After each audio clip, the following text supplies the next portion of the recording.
cùng với Chu Nguyên Chương Minh Thái Tổ của nhà Minh, Hán Cao Tổ của nhà Hán, Tần Thủy Hoàng dưới thời Tần.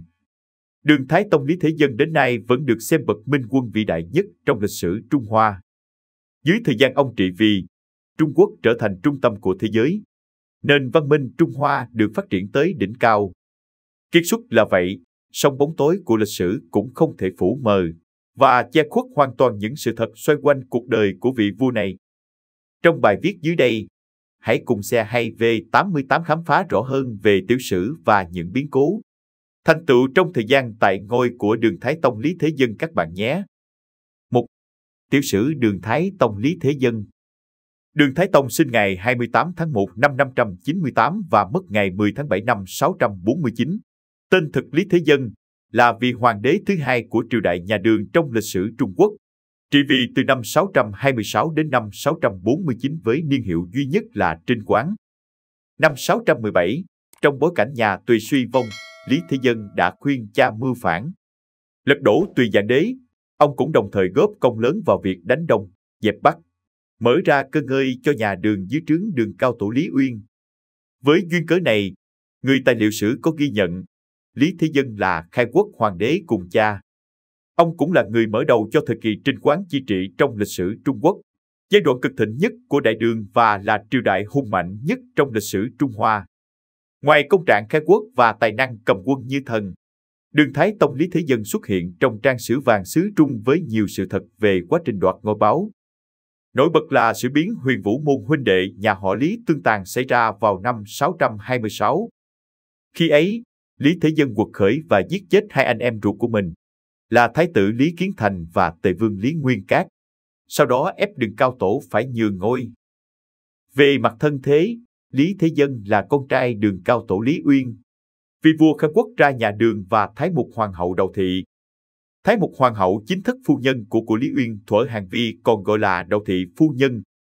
Đậu Thị sinh được tổng 5 người con cho Lý Uyên gồm con trưởng Lý Kiến Thành, Lý Nguyên Bá, Lý Nguyên Cát, Lý Thế Dân và công chúa Bình Dương. Lý Thế Dân là con trai thứ hai. Ngay từ thuở nhỏ, Thế Dân đã bộc lộ tài năng mưu lược. Văn võ song toàn, đặc biệt có tài cầm quân và sử dụng binh pháp. Ông cũng là người dũng cảm, không nề hà hiểm nguy, khả năng tấn công như thần. Bên cạnh tài năng võ nghệ, Lý Thế Dân cũng là người rất giỏi nghệ thuật, nhất là đánh đàn và thư pháp. Ông chính là môn đệ đời sau của văn sĩ Vương Hy Chi nổi tiếng. Với tài năng hơn người, Đường Thái Tông khi ấy là Thế Dân nhận được sự yêu quý của Đường Quốc công Lý Uyên cùng các quan lại tiền triều. Ngay khi 14 tuổi, ông đã được Cao Sĩ Liêm, một quan chức nhà Tùy, gả cháu gái Trưởng Tôn Thị cho sau này. Khi đăng cơ, Trưởng Tôn Thị trở thành Văn Đức Thuận Thánh Hoàng hậu. Năm 615, khi ấy, Lý Thế Dân mới 14 tuổi, Tùy Dạng Đế bị vây ở Nhạn Môn Quan bởi đạo quân phản nghịch cầm đầu bởi Đột Quyết, nhận lệnh chiếu Cần Vương. Lý Thế Dân cũng tham gia và góp phần giải cứu Dạng Đế khi đánh lùi một nhánh quân mạnh của tướng Đột Quyết. Một năm sau, Lý Thế Dân theo cha đến trấn thủ Thái Nguyên và bắt đầu tập hợp lực lượng và chiêu mộ nhân tài. 2. Lý Thế Dân và hành trình thống nhất Trung Quốc. Tương truyền, Tùy Dạng Đế không ưa công thần Lý Uyên. Dưới sự cai trị của Dạng Đế, thiên hạ đại loạn, đời sống nhân dân khổ cực, khởi nghĩa nông dân nổ ra ở nhiều nơi. Lại nghe theo lời sấm truyền, quốc vương họ Tùy đã giết sạch gia quyến của tướng quân Lý Tồn để diệt trừ hậu họa. Trong bối cảnh đó, Lý Thế Dân cùng Lý Uyên đã nuôi ý định mưu phản, lật đổ nhà Tùy. Sau khi bàn bạc với các thủ hạ của cha một cách kỹ lưỡng và thời cơ chín muốn để đánh, năm 617, Lý Thế Dân khuyên cha giấy binh với lý do nếu Dạng Đế biết ông thông dâm với phi tần, họ Lý sẽ tàn sát. Lý Uyên đồng ý khởi nghĩa, tuyên bố là ủng hộ cháu nội của nhà Tùy là Dương Hữu. Đường Cao Tổ sau này mật báo với các con trai, bây giờ đang trấn thủ các vùng đất khác của triều đình về Thái Nguyên khởi binh. Sau khi đưa quân về phương Nam đánh bại 3 vạn quân Tùy ở Dương Định, họ Lý đưa quân đến Hoắc Ấp. Sau đó dùng kế nghi binh, phao tin tướng cầm đầu là tướng Lão Sinh đã chết để quân Tùy đầu hàng. Sau khi đánh của Hoắc Ấp, đại quân của Lý Uyên tiến vào Quan Trung và chiếm lấy thành Trường An. Sau đó, phò tá Dương Hữu lên ngôi hoàng đế buộc Tùy Dạng Đế lui về Thái Thượng Hoàng. Tuy vậy, Sự vụ chiếm thành Trường An của Lý Uyên vấp phải một làn sóng phản đối của quần thần, nhất là các thủ lĩnh chống lại quân Tùy là Tiết Cử. Trong trận giao chiến với con trai Tiết Cử là Tiết Nhân Cảo, Lý Thế Dân giành được thắng lợi lớn. Khoảng một năm sau, khi hai tên Tùy Dạng Đế bị một tướng quân dưới trướng mình là Vũ Văn Hóa Cập giết chết, Lý Uyên lúc này buộc bù nhìn hoàng đế Dương Hựu nhường ngôi cho mình. Sau đó tuyên bố lật đổ nhà Tùy, mở ra kỷ nguyên phát triển cho nhà Đường. Khi ấy, Lý Kiến Thành, trưởng nam của Đường Cao Tổ Lý Uyên, trở thành thái tử. Lý Thế Dân trở thành Tần Vương kiêm thượng thư lệnh tiếp tục tiếp quản công việc coi quân. Với tài năng thao lược của mình, Lý Thế Dân đích thân thân chinh, đưa quân thu phục các vùng đất bị chia rẽ sau khi nhà Đường khai quốc được thống lĩnh bởi Tần Vương Thiết Nhân Cảo, Định Dương Khả Hãn Lưu Vũ Chu, Thịnh Vương Vương Thế Sung. Sau khi bình định toàn bộ vùng phía đông, phía tây, phía nam giai đoạn năm 618 đến 625. Đến năm 625, về cơ bản nhà Đường đã thống nhất được Trung Hoa. Đến năm 628, sau khi đăng cơ, Đường Thái Tông lệnh cho anh rể của mình là Sai Thiệu đem quân đi đánh nước Lương dựa trên lợi thế kẻ bảo hộ cho nhà Lương là Đông Đột Quyết đang có nội chiến. Nhanh chóng, quân đội nhà Đường đã chiếm được kinh đô nhà Lương và nhận được thuộc cấp của Lương Sư Đô. Trong năm đó, Đại Đường thống nhất toàn vẹn lãnh thổ.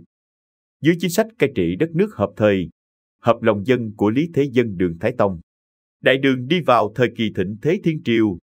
Đây được xem là thời kỳ phát triển rực rỡ về cả văn hóa, chính trị, kinh tế. 3. Đường Thái Tông và cuộc chính biến tranh ngôi đoạt vợ chấn động đường triều.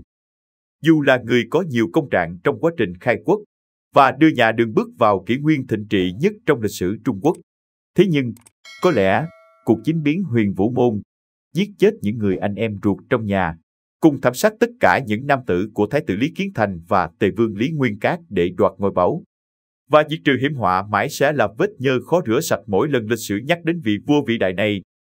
Tương truyền rằng, sau khi giành được thiên hạ, Lý Thế Dân không phải là người đầu tiên mà Đường Cao Tổ Lý Uyên muốn chọn làm thái tử kế nghiệp. Theo truyền thống từ thời nhà Chu, con trai trưởng sẽ là người kế vị, và Lý Kiến Thành, anh trai ruột của Lý Thế Dân, vinh dự có được chức danh này.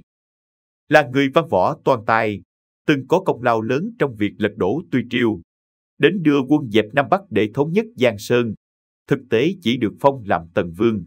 Thiên sách thường thư tướng và cai quản quân đội quả là khiến thế dân lấy làm không phục. Đây cũng là căn nguyên lớn nhất để bùng nổ cuộc binh biến đẫm máu sau này. Lý Thế Dân hết lòng chiêu mộ nhân tài và xây dựng lực lượng riêng, trong khi đang được vua cha hết lòng được bồi dưỡng đạo đức trị quốc. Lý Kiến Thành vẫn phải e dè trước thế lực đang lớn mạnh của người em trai ruột và tranh thủ mọi sự ủng hộ của Đường Cao Tổ, các quan văn và em trai thứ ba là Tề Vương Nguyên Cát để hạ thấp uy tín, tức dần quyền lực và làm suy yếu vây cánh của Lý Thế Dân nhằm diệt trừ nguy cơ đe dọa ngôi báu. Đặc biệt, khi cuộc đối đầu bước vào hồi cao trào, lấy danh nghĩa thái tử, Lý Kiến Thành khuyên vua cha cô lập em trai bằng việc đưa Lý Thế Dân đi xa, hoặc xử tội chết tất cả các võ tướng trong phủ Tần Vương. Trong đó có các danh tướng từng vào sinh ra tử cùng Thế Dân như Phùng Huyền Linh, Đỗ Như Hối, Uất Trị Kính Đức. Cũng vào 626, sau cuộc tấn công ngụy quân của Đông Đột Quyết nhà Lương, nghe lời con trưởng, Đường Cao Tổ cử Lý Nguyên Cát đi dẹp loạn, mang theo phần lớn tướng tài được chiêu mộ bởi con thứ hai, nhằm suy yếu lực lượng để củng cố thêm địa vị của thái tử. Nhận thấy được sự đe dọa, làm theo kế của các thuộc hạ dưới trướng mình, Đường Thái Tông khi ấy là Lý Thế Dân quyết định hành động trước. Năm 626, Lý Thế Dân cấp báo với Đường Cao Tổ về hành động thông gian của Thái tử Kiến Thành, Tề Vương Nguyên Cát với các phi tần của Cao Tổ như Doãn Đức Phi và Trương Tiệp Dư. Sau vụ việc, Đường Cao Tổ hạ ngay thánh chỉ truyền hai người vào cung để làm rõ ngọn ngành. Lúc này, Tần Vương bí mật sai hai tướng của mình là Uất Trị Kính Đức và Tần Thúc Bảo mai phục ở cửa Huyền Vũ và trừ khử Tề Vương và Thái tử. Sự việc đã thành. Lại có nhiều tài liệu khác chỉ ra nguyên nhân dẫn đến hàng loạt những cái chết của anh em con cháu họ Lý dưới tay Lý Thế Dân. Chính là việc Đường Cao Tổ đưa cho con trai thứ xem mật báo. Có sao Thái Bạch sao rất xấu liên tiếp xuất hiện ở bầu trời Trường An, ở địa phận cai quản của Tần Vương. Ý định ngầm của ông chính là buộc Thế Dân phải dùng cái chết của mình để minh chứng lòng trung quân ái quốc. Ngay lập tức, Thế Dân viết ngay bản hồi tấu và nói rằng đây chính là âm mưu của Thái tử và Tề Vương và cần thiết đối chất. Cao Tổ không còn cách nào khác, bèn ra thành chi lệnh cho Lý Kiến Thành và Nguyên Cát vào cung. Nhưng chưa gặp mặt Cao Tổ để đối chất đã bị giết chết ở cửa Huyền Vũ. Đây cũng là vết đen khó rửa sạch trong đời Thế Dân. Không những hai người anh em ruột mà cả các cháu con của hai vị này cũng bị Đường Thái Tông khi ấy là Thế Dân mang ra xử tử để diệt trừ hậu họa. Từ biến Huyền Vũ môn, có đến trên hàng chục người trong họ Lý và vây cánh bị rơi đầu. Trong đó có 4 người con trai của Lý Kiến Thành và 2 con trai của Tề Vương Nguyên Cát. Sau vụ việc, Lý Thế Dân buộc Cao Tổ lập mình làm thái tử. Không cách nào khác, Quốc vương Đại Đường phải nghe theo dụ phận uất, ngậm ngùi. Khoảng 2 tháng sau, ông chính thức nhận được ngôi báu. Cao Tổ lui về làm Thái Thượng Hoàng và sống an yên đến già. Tuy nhiên, trong cuộc thảm sát đó, vẫn còn một người sống sót. Đó chính là Dương Khuê My, vương phi tài sắc vẹn toàn của Lý Nguyên Cát. Sở hữu nhan sắc quốc sắc thiên hương lại từng làm ca sĩ. Vị phi này sớm lọt vào mắt xanh của Lý Thế Dân dù xét về vai vế. Dương phi chính là em dâu của Tần Vương. Điều không ngờ là, không lâu sau vụ thảm sát chấn động đời Đường, Đường Thái Tông bấy giờ đã đăng cơ, quyết định nạp Dương Khuê My vào hậu cung và trở thành phi tần được sủng ái bậc nhất. Đó là lý do vì sao hậu thế vẫn nhắc nhiều đến binh biến Huyền Vũ môn. Và kế sách diệt trừ Tề Vương của Đường Thái Tông năm xưa còn có nguyên cớ khác là vì đàn bà. Bà hạ sinh cho Đường Thái Tông một người con trai. Theo nhiều sử sách ghi lại, Dương Khuê My suýt còn được Thái Tông lập làm hoàng hậu khi trưởng tôn hoàng hậu qua đời. Tuy nhiên, do sự phản đối của quần thần về lai lịch của quý phi, do vậy, ý định này đã không thực hiện được. Về cơ bản, ngoài vết nhơ khó rửa sạch trên, Đường Thái Tông là ông vua vĩ đại, người kiến nền tảng cho Đại Đường trở thành triều đại thịnh vượng nhất trong lịch sử Trung Quốc ở những đời sau, đồng thời là tấm gương mẫu mực cho các vị vua Trung Hoa phải học tập. Video của chúng tôi đến đây là kết thúc. Cảm ơn tất cả các bạn đã quan tâm tới xe 2V88 và theo dõi video của chúng tôi. Đừng quên like, share và đăng ký kênh nhé. Đặc biệt đừng quên bật chuông để theo dõi những video nhanh nhất. Một lần nữa xin cảm ơn tất cả các bạn.